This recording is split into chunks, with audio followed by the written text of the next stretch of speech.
The photograph glowed against my phone screen as Jonathan Cross's private elevator carried me 63 floors toward the ground. My father stood on the left. He was 15 years younger in the picture. His hair was still dark. His shoulders were straight. His left leg had not yet learned to drag behind him when the weather changed. Jonathan stood on the right. He looked different too. Younger. Leaner.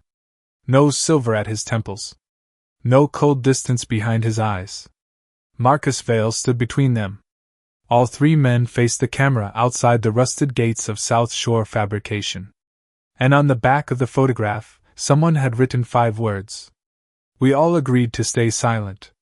My father's message sat beneath it. Come home now. Do not speak to Cross again. The elevator numbers descended above me. 42. 41. 40. I read the message again. Then again. As if the words might change if I stared long enough. They did not. Yesterday, Jonathan Cross had been a stranger who held an elevator door for me. That morning, he had become the chief executive officer reviewing my work. By that night, I had found my family's address inside a confidential acquisition schedule controlled by his company. Now I had proof that my father had known him for 15 years. The elevator reached the lobby. The doors opened. I stepped into the marble entrance of Cross Meridian Tower with my laptop bag digging into my shoulder, and the photograph burning inside my hand. The lobby was almost empty. Rain streaked the 40-foot windows. Security guards stood behind the main desk. A cleaning crew moved quietly through the building, polishing floors that already looked cleaner than any room in my family's house. I should have walked directly outside. Instead, I stopped beneath the gold cross meridian emblem and looked back toward the elevator. Part of me wanted to return to the 63rd floor. I wanted to place the photograph in front of Jonathan. I wanted to ask him why he had been standing beside my father outside South Shore Fabrication. I wanted to ask what they had agreed to hide. But my father had sent the photograph for a reason. And for once, fear had entered his words without disguise. Come home now. A black sedan waited beyond the lobby doors. For one stupid second, I thought it might belong to Jonathan. Then the driver lowered the window. Ms. Hart? I stepped back. The driver was a middle-aged man wearing a dark coat. Mr. Cross asked me to take you home? Of course he had. I looked at the rain. Then at the street. The last bus toward the Red Line would arrive in 12 minutes. If it arrived at all. The storm had already delayed half the routes downtown. I can take public transportation. He said you might say that. What else did he say? The driver almost smiled. That I should not argue with you. That sounded like Jonathan. I looked back through the glass doors. He could suspend a multimillion-dollar property acquisition with one phone call. He could restore my computer access in 3 minutes. He could send a car before I reached the lobby. Power followed him even when he was not present. I will take the train, I said. The driver nodded. No pressure. No second attempt. That restraint made me uneasy. I pulled my coat tighter and walked into the rain. By the time I reached the station, my pants were wet below the knees and the photograph had been saved to 3 different folders on my phone. I sent a copy to my private email. Then another to a cloud account I had not used since college. I did not know who I was protecting it from. My father. Jonathan. Marcus. Maybe all 3. The Red Line platform smelled like wet concrete and electricity. A train screamed into the station. I entered the nearest car and found a seat beside the window. Chicago moved past me in broken pieces. Dark buildings. Parking garages. Apartment windows. Red lights reflected in puddles. My phone vibrated. Jonathan. I stared at his name until the call nearly ended. Then I answered. Ms. Hart. He sounded exactly as he had upstairs. Calm. Controlled. As if we had not just discovered that his company planned to remove my family from our home. I am on the train. I know. I looked around the car. How? My driver said you declined the ride? That does not tell you where I am. You live in South Deering. At this hour, from my building you would take the red line south. I hated that he was right. What do you need? The photograph. My fingers tightened around the phone. What photograph? Your expression changed in the elevator. You were 60 floors above me. The security system flagged an unscheduled stop on the executive car. I checked the lobby feed to make sure you exited safely. That sounds very close to surveillance. It is building security. You saw my phone? I saw your face. The train rocked around a curve. A recorded voice announced the next station. I turned toward the dark windows so the other passengers would not see my expression. How did you know it was a photograph? I did not until now. I closed my eyes. He had asked a question. I had answered it without meaning to. You do that often? Do what? Make people reveal things by allowing them to believe you already know. Yes. At least he was honest. Send it to me, he said. My father told me not to speak to you. A pause. He knows who I am. He knew you before I did. Another pause. This one lasted longer. Send me the photograph through the secure link Lila will text you. Why? Because if Marcus Vale is in it, I need to see it before he learns you have it. The train seemed to grow quieter around me. You think Marcus is monitoring me? I think the South Harbor acquisition was hidden from my office. I think your access was deliberately blocked after I authorized your review. And I think Martin Keller knew the exact deadline I gave you before I told anyone outside my office. You believe Martin contacted Marcus. I believe assumptions are dangerous. Evidence is more useful. My phone chimed. A secure upload link appeared from Lila Morgan.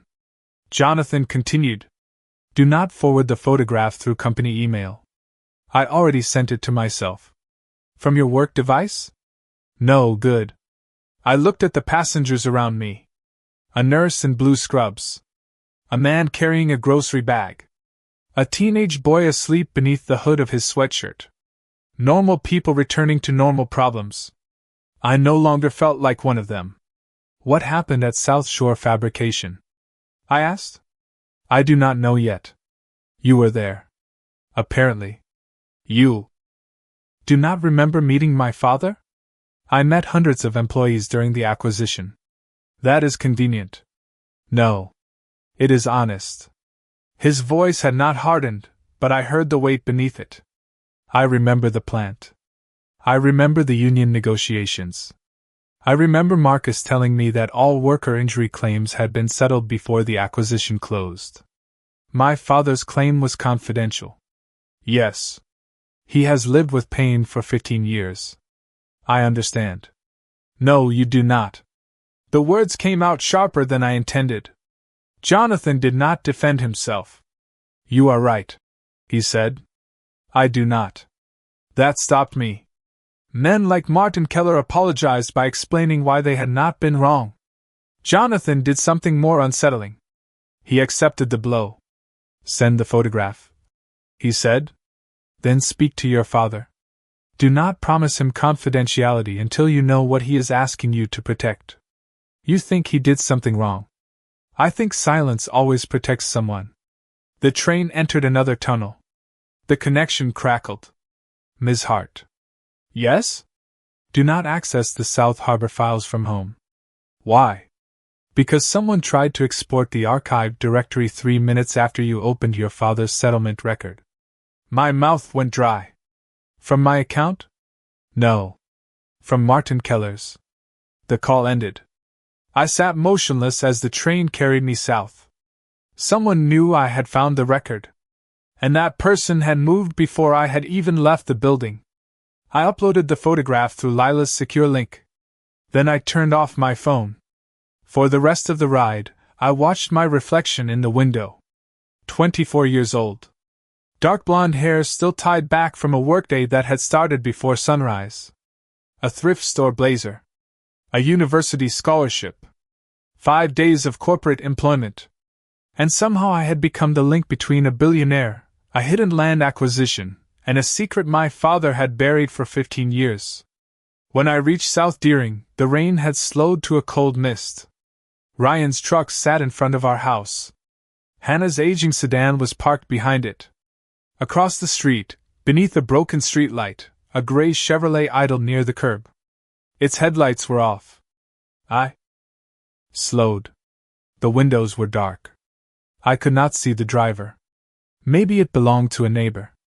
Maybe someone was waiting for a friend. Maybe Jonathan's warning had turned every parked car into a threat.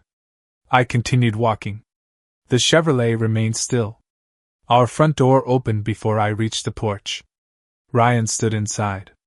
Where have you been? Working. Dad has been pacing for an hour. I came as fast as I could. He looked over my shoulder. His expression changed. You know that car? I turned. The gray Chevrolet pulled away from the curb. It moved slowly to the corner, then disappeared. No. Ryan stepped onto the porch. You sure? Yes. It was a lie. I did not know the car. But I knew enough to be afraid of it. Inside, my family had gathered around the kitchen table. My father sat at one end. My mother sat beside him with both hands wrapped around a mug of tea. Hannah occupied the other side with Lily asleep against her shoulder. My niece's hair covered half her face. One purple sock had slipped halfway off her foot. No one spoke when I entered. The photograph lay in the center of the table. Not the digital copy. The original. Its edges were yellowed. One corner had been bent and pressed flat again. I set down my bag. Where did you get this? Dad looked at the floor. An old box. That is not what I asked? Evelyn, Mom said softly. No. We are not doing that tonight. Doing what? Deciding I am too young to hear the truth while expecting me to help pay for its consequences. My father's eyes lifted. That is not fair. Cross Meridian is preparing to take our house. Hannah's arm tightened around Lily. Ryan moved first. What? Mom's mug touched the table too hard. Tea spilled across the rim. Dad closed his eyes.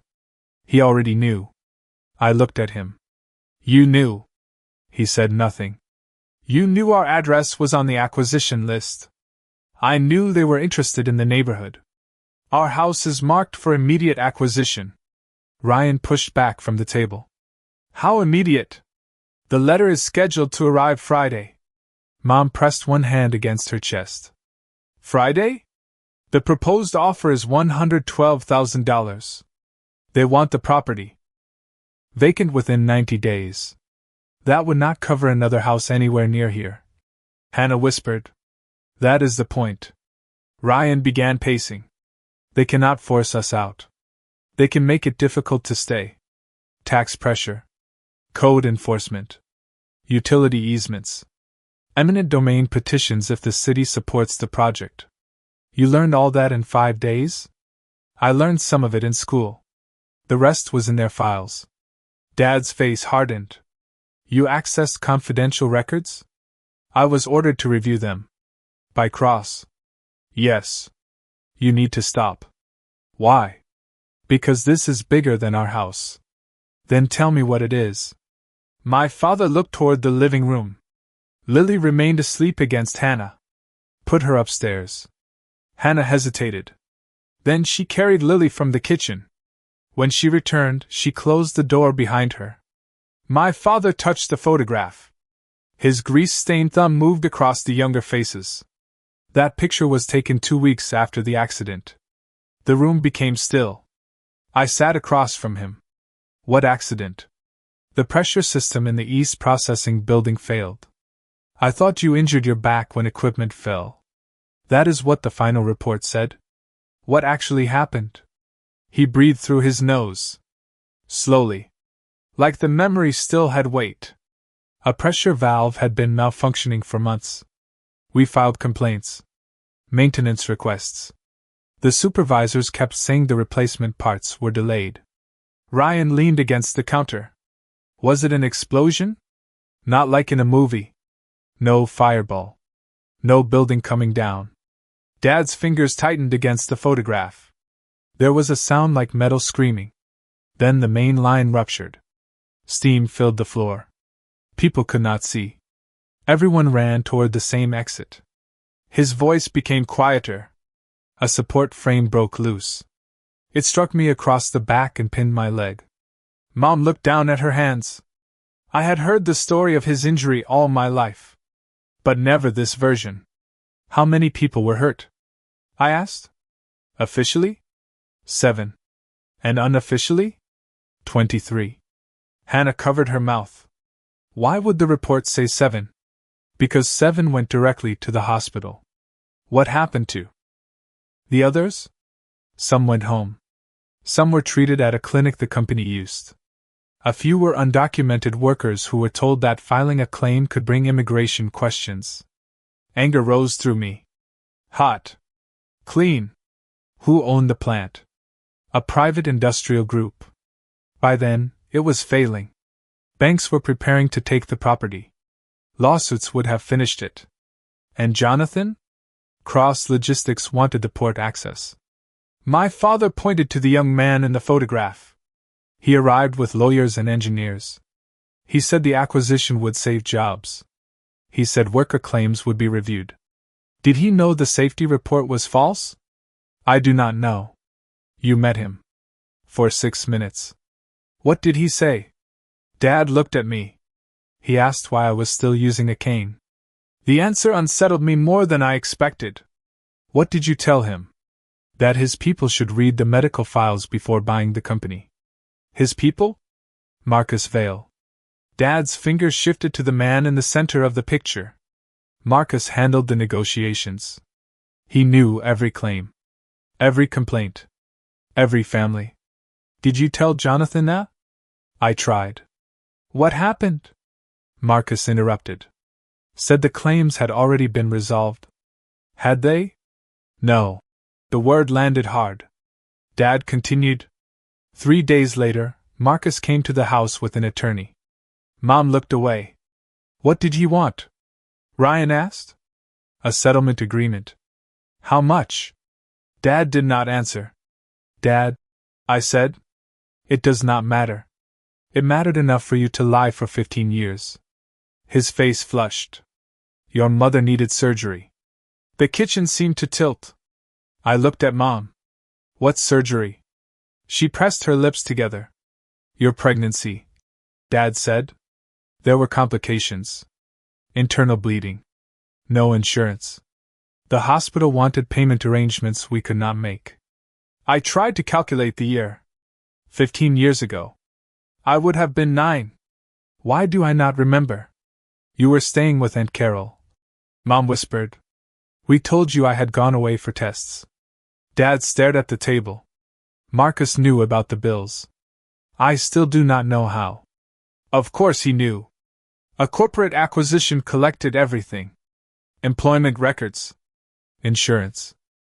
Claims. Medical liens. Debt. The private details that turned a human being into leverage. He offered enough to pay the hospital, Dad said. Enough to keep the house. In exchange for what? A release of liability. A non-disclosure agreement. And my signature on a statement saying the accident was caused by unauthorized equipment modifications made by workers on the floor. Ryan swore under his breath. You signed it? Hannah asked. Dad's eyes closed. I signed. The admission did not shock me. Not really.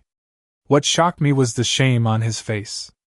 My father had spent 15 years turning pain into anger because anger was easier to carry. Did Jonathan sign it? I asked. No, was his name on it? No, then what did the photograph mean? Dad turned it over. We all agreed to stay silent. I did not write that, he said. Who did? Thomas Brennan. Union safety representative. Where is he? Dead. The word chilled the room. How? Heart attack. 8 years ago. Was it suspicious? No. Tom smoked 2 packs a day and thought vegetables were a government conspiracy. Ryan almost smiled. Almost. Why did he write it? I asked. He believed Jonathan knew more than he admitted. He believed Marcus had made deals on Jonathan's authority. Did you? At the time, yes. And now? Dad looked at the younger Jonathan in the picture. I do not know what I believe. The front windows reflected the kitchen behind us. For a moment, I imagined the gray Chevrolet returning. Someone sitting outside. Watching. Why did you send the picture tonight? I asked. Because you said Cross was asking questions. He is investigating the acquisition. He is protecting his company. Maybe. You think a man becomes that rich by protecting people like us? No. My answer surprised him. I think men become that rich by building systems they cannot completely see. That does not mean everyone inside the system is acting with his permission. You are defending him. I am separating what I know from what I suspect. That is what people say before power convinces them to doubt their own eyes. I leaned forward. My eyes saw him freeze the acquisitions. For how long? I do not know. My point exactly. Mom reached across the table and touched Dad's hand. Enough. No, I said. Not enough. I turned the photograph toward myself. Why were you standing outside the plant with Jonathan and Marcus? Jonathan asked to meet injured workers before the final acquisition. So he knew there were injured workers. He knew there had been an accident. But not necessarily that the report was false. Dad's expression tightened. You want him to be innocent. I met him yesterday. That does not answer me. No. I do not want him to be innocent. I stared at the photograph. I want the truth to be simple. It is not. My phone rang inside my bag. Everyone looked at it. I pulled it out. Unknown number. I answered. Hello? No one spoke. Only faint static. Then a mechanical clicking sound. Who is this? The call ended. Ryan reached for the phone. Let me see. It was blocked. Call the police. And tell them someone remained silent on a telephone call. Tell them about the car. Dad looked toward the window. What car? There was a gray Chevrolet across the street when I came home. The fear in his face answered before his words did. You should not have come here. This is my home. You should stay with a friend. Why? Because if Marcus knows you found those records, you believe the car belongs to Marcus? I believe Marcus Vale never does anything himself. Mom stood too quickly. The chair scraped behind her. I am going to bed. Her face had become pale again. Mom? I am tired. She left the kitchen before I could stop her. Hannah watched her go. She has been dizzy all evening. She said she was fine. She always says that. I looked at the clock. 11:38 p.m. What time does the clinic open? 7:30. I will take her before work. Dad shook his head. You are not going back. Yes, I am. Evelyn. If I disappear now, they control the investigation. This is not one of your college debates. No. It is our house. I closed my laptop bag. And 23 injured workers. Dad looked at me. Somewhere inside his anger, I saw fear turning into resignation. You always were the one who kept pulling at loose threads. You taught me to repair things. I taught you to know when something could not be repaired. I picked up the photograph. We do not know that yet. I slept for less than 3 hours. At 5:40 Wednesday morning, I woke to the sound of pipes knocking inside the wall. For a moment, I forgot everything. Then I saw the photograph on my desk. The South Harbor files returned in pieces. The address. The acquisition code. The confidential claim. Marcus Vale's face. We all agreed to stay silent. I dressed in the dark. Before leaving, I checked on my mother. She was asleep on her side, one hand tucked beneath her cheek. Her breathing sounded steady. A glass of water sat untouched beside the bed. I wrote a note. I'll call at 7. Don't leave for work. I'm taking you to the clinic tomorrow morning. I placed it where she would see it. Outside, the gray Chevrolet was gone. Ryan stood beside his truck with a travel mug in one hand. I am driving you. I can take the bus. You can get in the truck. His tone left no room for debate. I climbed into the passenger seat. The heater blew cold air against my shoes. Ryan drove north without turning on the radio. His delivery route did not begin for another hour. He was going to be late because of me. You believe Dad? He asked. Yes. All of it? I believe he signed the agreement. Do you believe Cross knew? I do not know. Ryan tapped the steering wheel. I looked up Marcus Vale. And? He started Cross Logistics with Jonathan. I know. He owns 17% of Cross Meridian. Less than that now. Around 11 through direct holdings. More through trusts. Ryan glanced at me. You already checked. I check numbers when I cannot sleep. Normal people watch television. We have not paid for streaming since March. That earned a short laugh. Then his expression became serious again. If this gets dangerous, you leave. And let them take the house? A house can be replaced. Not with $112,000. You know what I mean. I looked out the window. The city shifted as we drove north.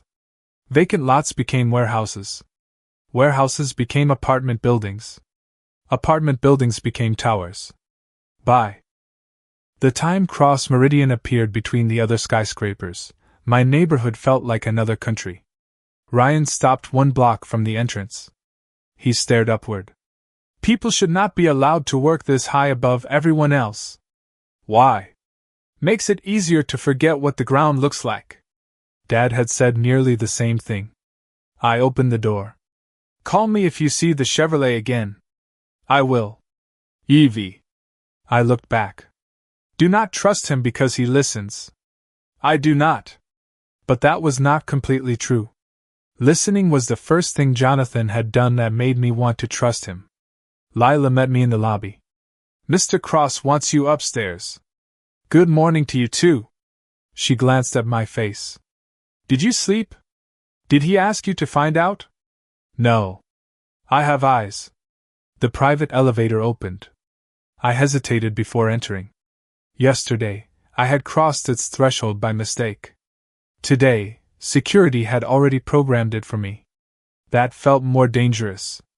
Jonathan stood behind his desk when I entered his office. The photograph lay beneath a clear protective sleeve.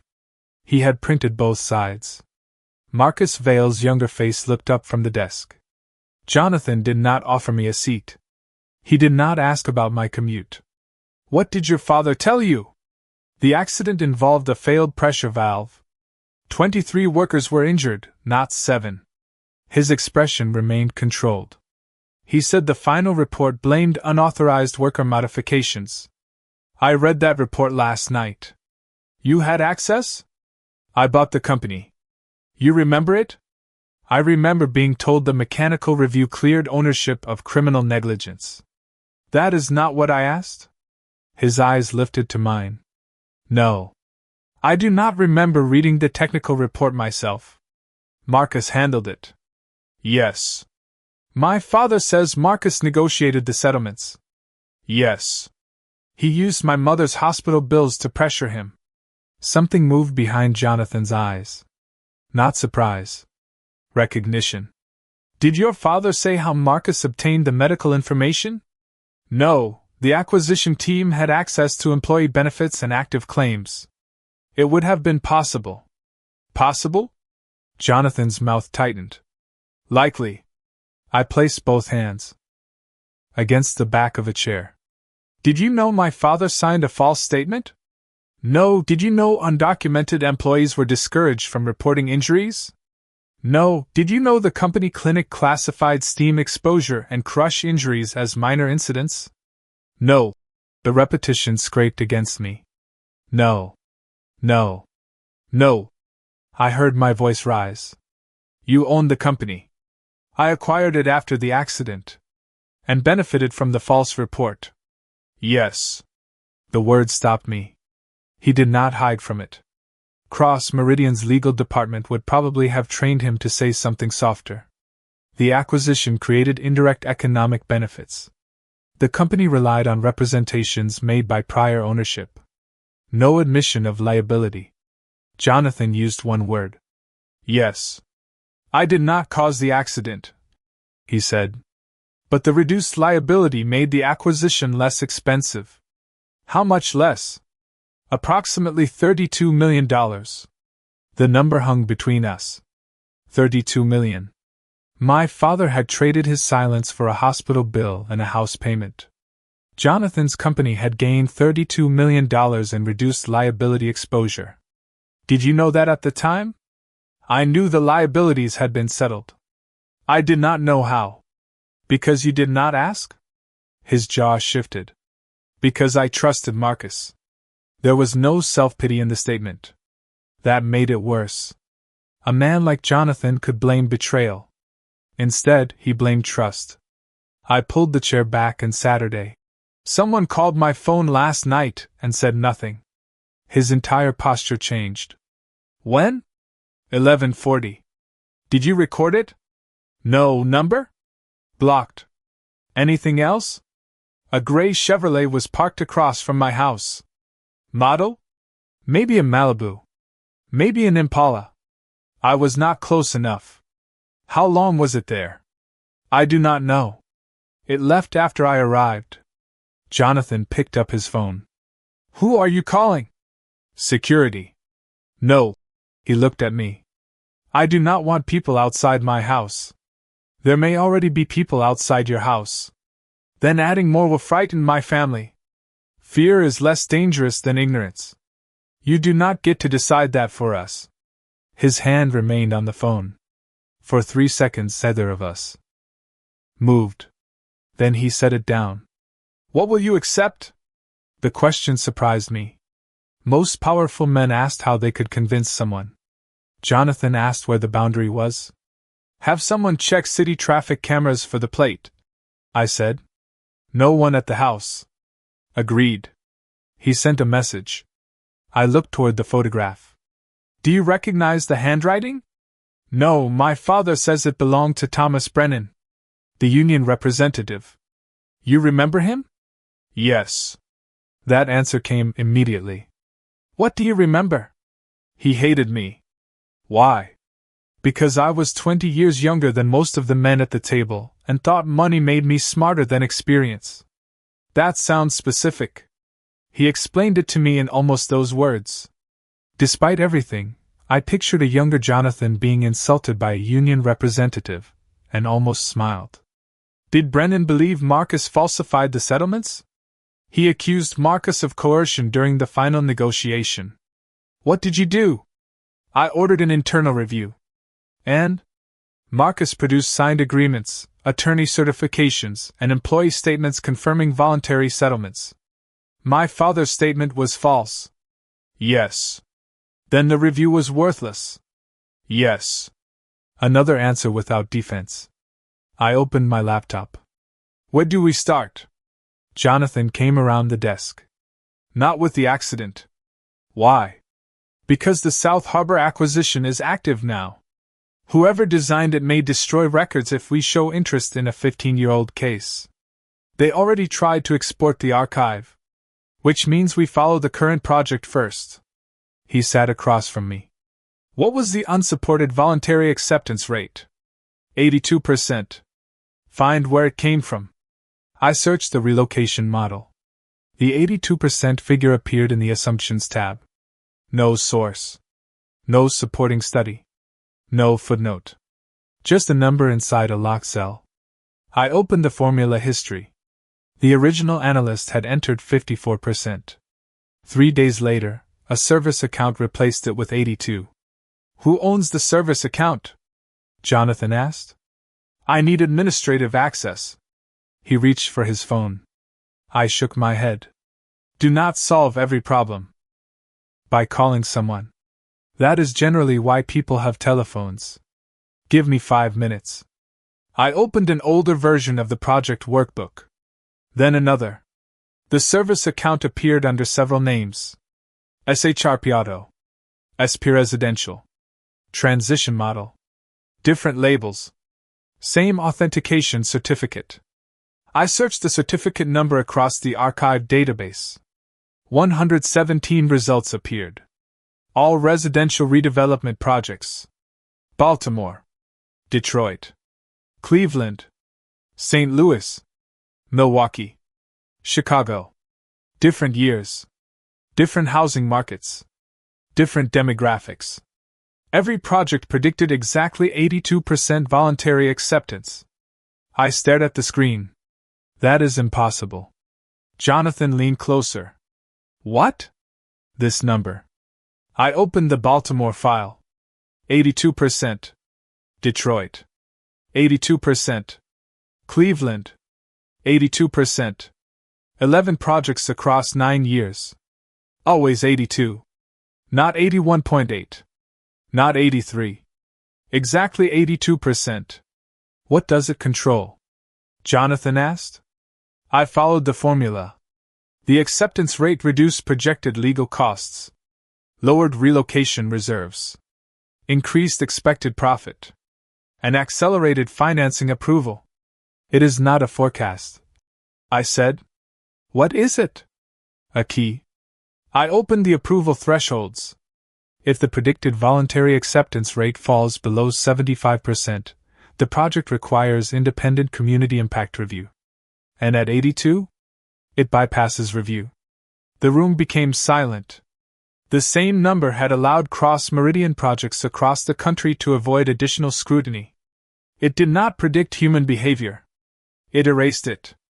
Jonathan stood. Document every instance. I already am. Do not store it on the company network. I looked at him. You think the network is compromised? I think someone has administrator access and does not want this found. The office doors opened. Marcus Vale entered without knocking. I recognized him immediately. He was 52 now. His hair had turned silver at the sides. His face was fuller than in the photograph. He wore a dark blue suit and a burgundy tie, every detail precise without appearing forced. He looked like the kind of man banks trusted. With billions. His eyes moved from Jonathan to me. Then to the photograph beneath the clear sleeve. For one fraction of a second, the warmth disappeared from his face. Then it returned. Jonathan. His voice carried the ease of old friendship. You canceled the Singapore call. I rescheduled it. Marcus looked at me. You must be Evelyn Hart. I closed my laptop. You know who I am. Half the executive floor knows who you are. He smiled. It was practiced. Pleasant. And completely empty. 24 years old. He continued. Less than 1 week with the company, and already conducting private reviews for the chief executive officer. Impressive. I was assigned to analyze South Harbor. By Martin Keller. Originally. Marcus turned toward Jonathan. May I speak with you privately? No. The single word changed the room. Marcus's smile remained. His eyes did not. This concerns board governance. It concerns her review. Which creates an obvious conflict of interest. Her family owns property inside the project boundary. I am aware. Legal is not. They will be. Marcus moved toward the desk. He looked down at the photograph. Where did you find this? My father kept it, I said. His gaze lifted slowly. Daniel Hart. You remember him. I remember the claim. My father says you negotiated his settlement. I supervised hundreds of settlements. You came to our house. He tilted his head. Did he tell you that? Yes. Traumatic injuries can distort memory. The sentence was soft. Almost compassionate. It made my skin crawl. My father remembers the amount you offered. Does he? He remembers you knew about my mother's hospital bills. Marcus looked at Jonathan. This is exactly why corporate investigations should not be conducted by emotionally involved junior employees. Jonathan did not move. Answer her. Marcus exhaled. Employee medical and insurance information was part of the acquisition record. I would not have personally reviewed every file. My father says you personally brought the agreement. Then perhaps I did. You do not remember? 15 years is a long time, Miss Hart. It was not a long time for him. Something cold entered his expression, then vanished. I understand your loyalty to your family. No, you understand how to use it. Careful. Jonathan's voice cut between us. Not loud. Not angry. But Marcus stopped. For the first time, I saw that Jonathan's control over a room was not based only on wealth. Marcus had known him for decades. Marcus owned part of the company. Marcus still stopped when Jonathan spoke. Jonathan turned the laptop toward him. Why does the same 82% acceptance rate appear in 11 redevelopment projects? Marcus looked at the files. I would have to review the methodology. It bypasses independent community impact review. If that is true, it should be examined. It is true. Then compliance can handle it. She is compliance.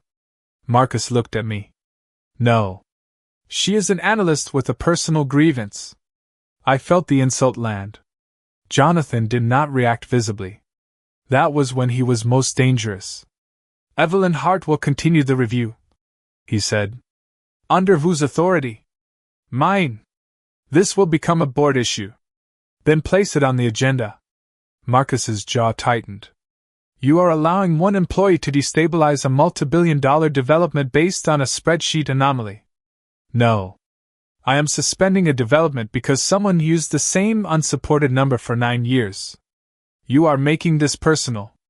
Jonathan looked at the photograph. It became personal 15 years ago. I simply did not know it. Marcus said nothing. His eyes moved to me again. This time, he did not pretend to be warm. You should be certain of what you are doing, Miss Hart. I am certain the number is false. Numbers are rarely false. People misunderstand what they represent. What does 82% represent? His expression became still. An assumption. Based on what? Experience. Whose? Marcus smiled again. Welcome to executive-level work. Then he left. The doors closed behind him. I realized I had been holding my breath. Jonathan remained standing. You should have let him answer, I said. He was not going to. You protected him. No. I stopped him from turning the conversation into a warning he could later deny. I thought of Marcus. Saying traumatic injuries could distort memory. He had dismissed my father with one sentence. Not because Daniel was wrong. Because Daniel was poor, injured, and 15 years removed from the room where decisions were made. What happens now? I asked. Marcus will contact the board. And Martin? He filed an internal complaint against you at 8:10 this morning. My stomach tightened. For what? Unauthorized access. Failure to disclose a conflict of interest. Misuse of confidential information. I did not misuse anything. I know. Human Resources does not. They will. I stood.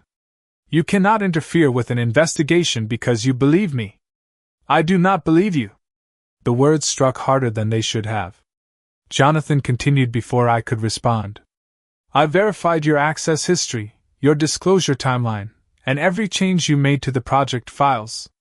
He held my gaze. Belief is unnecessary when evidence exists. The pressure inside my chest loosened. Not because he trusted me. Because he had respected me enough to check. By noon, I had received an official notice from Human Resources. I was required to attend an interview at 3. By 12:30, my building access was temporarily restricted. By 12:32, Lila appeared beside my desk with a new badge. It carried a black stripe across the bottom. Executive Compliance Review. You work quickly, I said. I dislike administrative theater. Does Jonathan know you say things like that? He hired me because I say things like that. She handed me the badge. Human Resources has been instructed to conduct a neutral review. By Jonathan? By outside counsel. Who contacted outside counsel? Lila raised one eyebrow. I understood. At 3, I sat across from two attorneys and a human resources director named Ellen Price. They asked when I had first learned my family's home was inside the project boundary. They asked whether I had downloaded confidential documents. They asked whether I had shared files with family members, lawyers, community organizations, journalists, or government agencies. I answered every question. No. No. No. Then Ellen folded her hands. Did you share a photograph involving cross-meridian executives with anyone outside the company? My father sent me the photograph. Did you upload it to an external storage account? I felt my pulse change. That information should not have been available to them. I used my personal phone. That does not answer the question. Who told you about the photograph? I am asking the questions, Ms. Hart. Then ask how someone inside Cross Meridian knew what I did on a personal device. The attorneys looked at each other. Ellen's expression tightened. You are not under investigation for criminal conduct. That is comforting. This process protects you as well as the company. Then write down that someone appears to be monitoring my personal communications. One attorney began taking notes. Ellen did not. The interview lasted 53 minutes. When I returned to my temporary desk on the executive floor, my tea had gone cold. Jonathan was in a conference room with 6 board members displayed across a wall screen. I could not hear the discussion. I did not need to. Marcus Vale's face occupied the largest square. They were talking about me. At 5:20, Lila brought me a set of corporate registration records. We traced the authentication certificate, she said. To South Harbor Residential Partners? Not directly. She placed the documents beside me. The service account was created by a vendor named Civic Transition Analytics. I searched the company. Registered in Delaware. No employees listed. No public office. No website. Who owns it? A trust called North Lake Administrative Holdings. And who owns that? A second trust. Of course. Lila pointed to a line near the bottom. Registered agent. The name meant nothing to me. Wexler, Grant & Howe. A Chicago law firm. I searched its client history. Most records were sealed or protected. One public filing remained from 8 years earlier. The firm had represented a family investment partnership. Vale Strategic Holdings. My skin went cold. Marcus. Possibly. That is more than possibly. It is a connection, not proof. Lila sounded like Jonathan. I looked toward the conference room. The board meeting had ended. Jonathan stood alone beside the window. Marcus's square had disappeared from the screen. What did the board decide? I asked when he returned. That the South Harbor suspension remains in effect for 72 hours. Only 72? Marcus controls enough votes to force a review. So we have 3 days. We have less. He looked at the registration documents. Civic Transition Analytics will begin destroying its records as soon as Marcus leaves the board call. Can we freeze them? Not without evidence of fraud. The 82% is evidence. It is evidence of manipulation. Not yet of fraud. I stared at the number on my screen. 82. Once I had seen it, I could not stop seeing it. It appeared in project forecasts, loan packages, relocation schedules, investor presentations. A number repeated so often that no one questioned it. The lie had survived by becoming familiar. At 6:15, my phone buzzed. Cameron Reed. I had known Cameron since we were 13. He was 27 now, a legal aid attorney with a talent for appearing whenever my family's life became complicated. I answered. Hey. Your brother gave me your number again. He already had my number. He said you stopped answering because corporate America stole your soul. That sounds like Ryan. There is a neighborhood meeting tonight. St. Bridget's basement. 7:30. About South Harbor? Families received new appraisal notices today. The acquisitions are suspended. Not according to the people knocking on doors. I looked at Jonathan. He could tell from my expression that something had changed. "Who is knocking on doors?" I asked. "Contract assessors. They are photographing properties and asking residents to sign access waivers. Do not let anyone sign. That is why we are meeting. I will be there." I ended the call. Jonathan had already reached for his phone. "Do not call anyone yet," I said. "Why?" "I need to see what is happening. You need to remain here." That was not a request. His eyes narrowed. Neither was mine. The space between us hardened. "I am not one of your executives," I said. "No. You are the employee who discovered an active manipulation campaign and received an anonymous call 12 hours ago. My neighborhood is being approached right now, which may be intended to draw you out." The thought had occurred to me. I hated hearing him say it. You think everything is a strategy. Most actions inside a conflict are. These are families, not pieces on a board. I know. Do you? His face became unreadable. Yes. The single word carried something personal. Something old. But there was no time to ask. "I am going," I said. Jonathan looked toward Lila. "Have a car brought around?" "No." He looked back at me. "Evelyn." It was the first time he had used my first name. Not Ms. Hart. Not analyst. Evelyn. The sound of it in his voice made my heartbeat stumble. I hated that too. "I will take the train. It is dark. I have traveled home after dark since I was 16. And now someone may be following you. I will call Ryan." Jonathan remained still. Then he nodded once. "Text Lila when you arrive. I am not reporting my movements to your office. Then text her so she knows you are alive." That was harder to refuse. At 7:34, I entered the basement of St. Bridget's Church. Nearly 60 people had gathered beneath fluorescent lights. Folding chairs filled the room. Coffee steamed from metal urns near the wall. Children colored at a table beside the kitchen.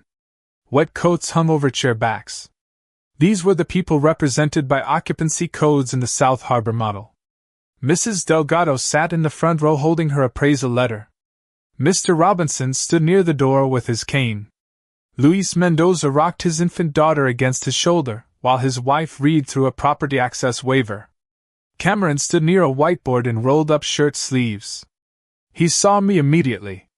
Cameron had curly brown hair, tired hazel eyes, and the slightly wrinkled appearance of a man who carried legal files in the same backpack he had used in law school. He walked toward me.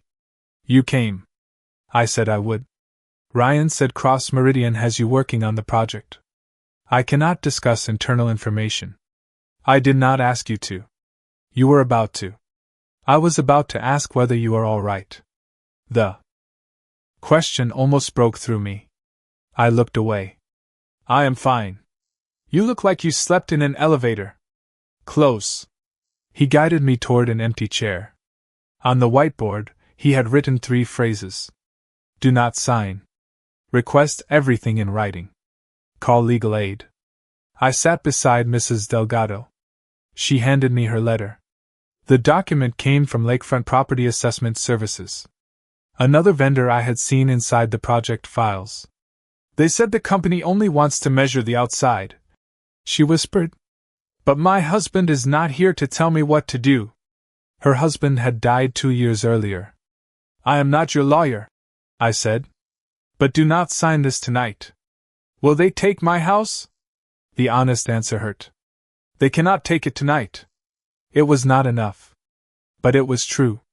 The meeting began. Residents described assessors arriving without appointments. A woman from 2 streets over said a man had warned her that refusing access could reduce her relocation payment. An elderly veteran said someone had offered him $500 to sign immediately. A mother asked whether her son's wheelchair ramp would affect the property value. Every story became another line inside the model. Pressure. Fear. Exhaustion. All designed to produce 82%.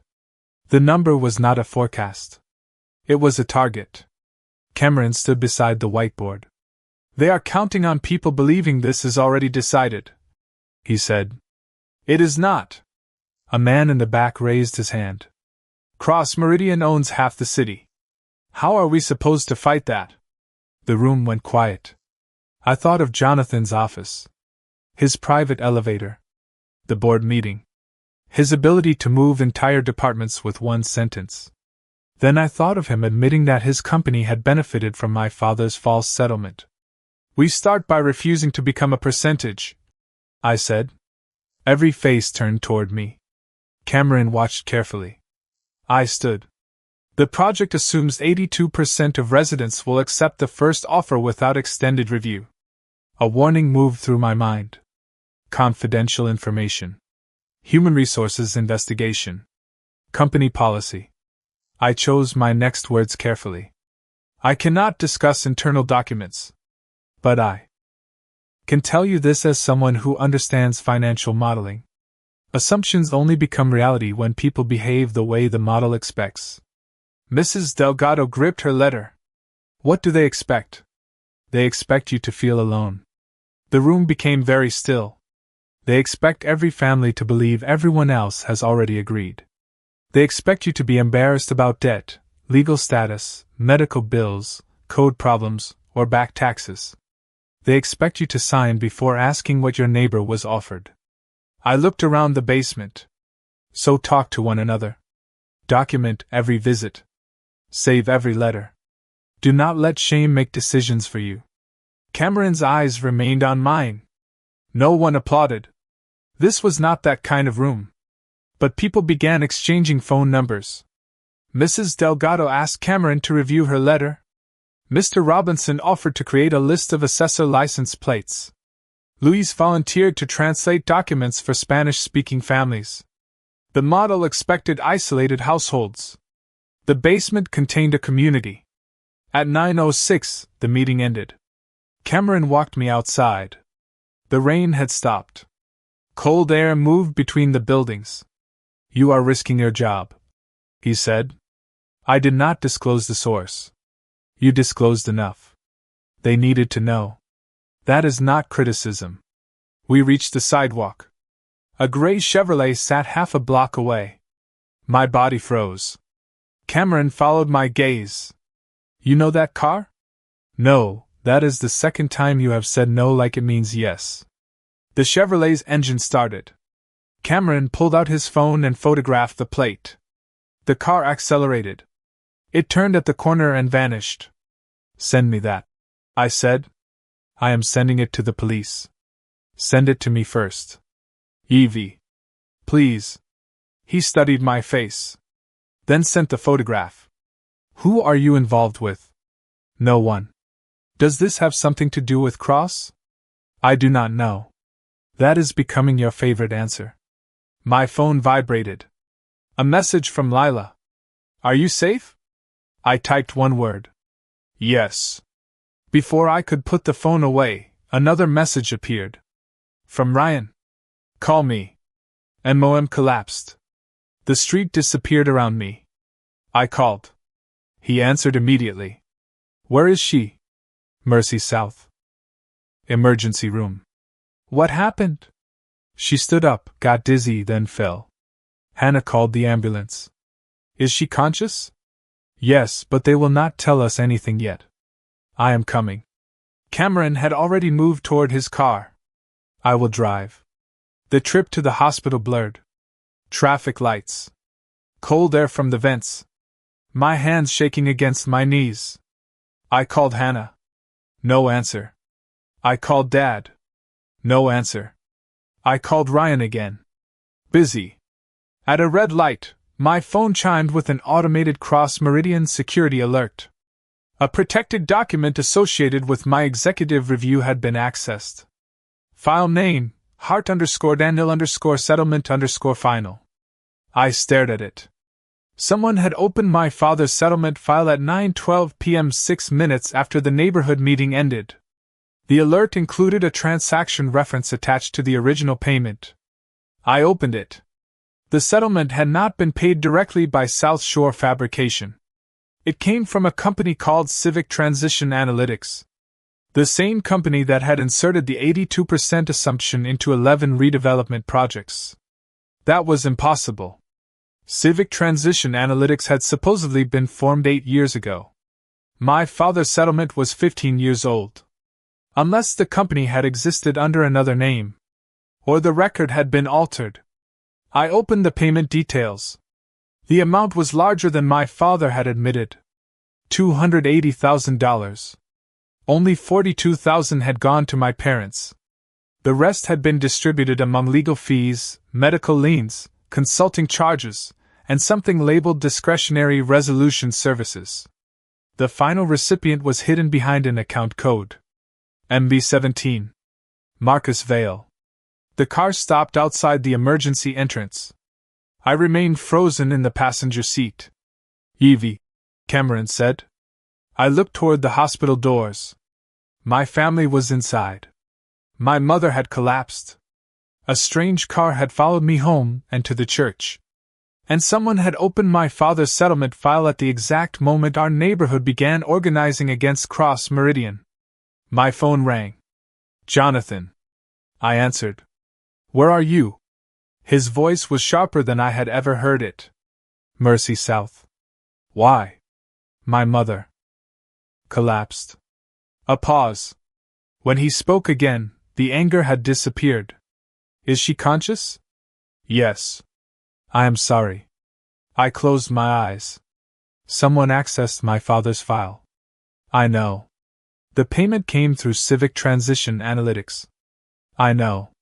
That company did not exist 15 years ago. I know. I opened my eyes.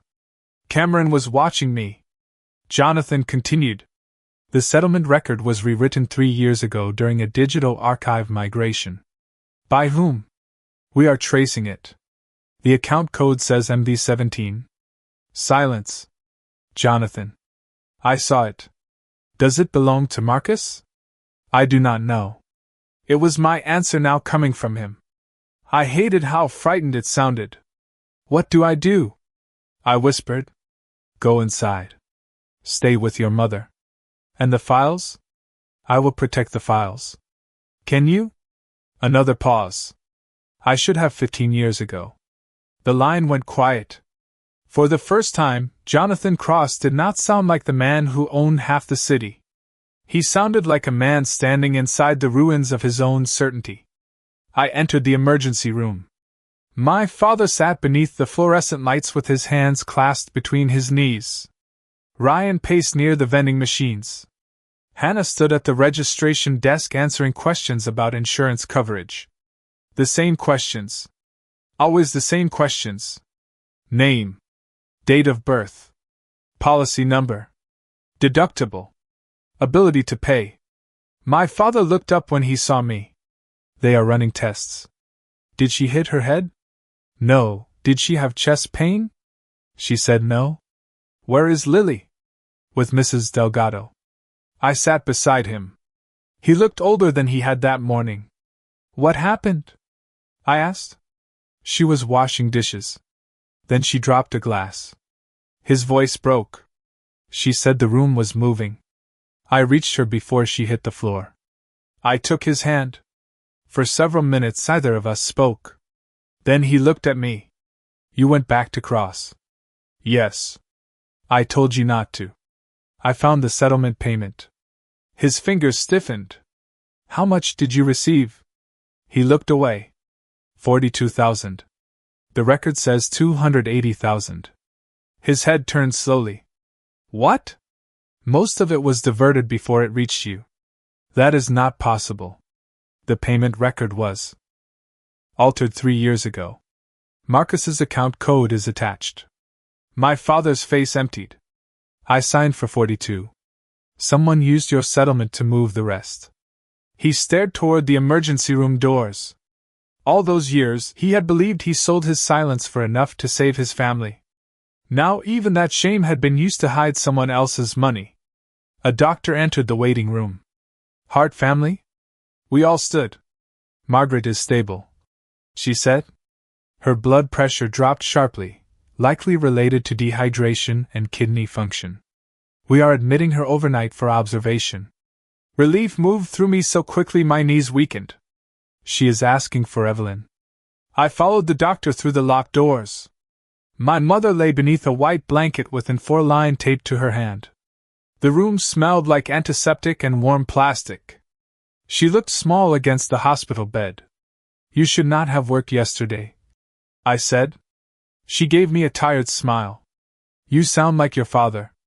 That is the cruelest thing you have ever said to me. Her smile faded. I sat beside her and held her hand. I am sorry, she whispered. For what? For making you carry so much. You did not. I watched you study at the kitchen table while collection agencies called. I watched you turn down schools because you did not want to leave us. Now you are trying to save the house. Her eyes filled. You are 24. You should be building your own life. This is my life. No. Her fingers tightened weakly around mine. This is where you came from. It should not be the only place you are allowed to go. I looked down at our joined hands. Did you know about the settlement? I knew the amount we received. Did you know Marcus diverted the rest? No. Did you know Jonathan? She became very still. Not surprised. Still. The same way Dad had reacted when I first said Jonathan's name. Mom? Her eyes moved toward the closed door. Your father believes the photograph was taken after the accident. It was. No. My heartbeat changed. What do you mean? I saw Jonathan cross before that. Where? At our house. When? 3 weeks before the pressure line failed. The hospital sounds faded. Around me. What was he doing there? He came to speak with your father. About what? She swallowed. A warning. What warning? Before she could answer, someone knocked on the door. A nurse entered. Mrs. Hart needs to rest. My mother released my hand. Mom. Not here, she whispered. The nurse adjusted the 4-line. I stood slowly. Outside the room, I checked my phone. One new message waited from Lila. We identified the gray Chevrolet. Registered owner, Lakefront Property Assessment Services. The company conducting unauthorized visits in my neighborhood. A second message followed. Mr. Cross has ordered the vendor contract terminated. Then a third. The driver entered Mercy South's parking structure 4 minutes ago. I looked toward the elevator at the end of the hallway. The doors opened. A man in a dark coat stepped out. He saw me. Stopped. Then reached inside his pocket. That was when another figure emerged behind him. Tall. Broad-shouldered. Dark overcoat. Silver at his temples. Jonathan Cross placed one hand on the stranger's shoulder. He did not raise his voice. He did not need to. Take your hand out of your pocket. The man obeyed. Slowly. A phone appeared between his fingers. Hospital security rushed around the corner. Jonathan's gray eyes found mine across the hallway. He had come to the hospital himself. Not to protect an investment. Not to control a meeting. He had come because someone had followed me to my mother's room. And as the stranger was escorted away, Jonathan looked at me with an expression I had never seen on his face before. Not authority. Not calculation. Guilt. My mother had said he came to our house 3 weeks before the accident. He had tried to warn my father. The question was no longer whether Jonathan knew South Shore Fabrication was dangerous. The question was why my father had refused to listen.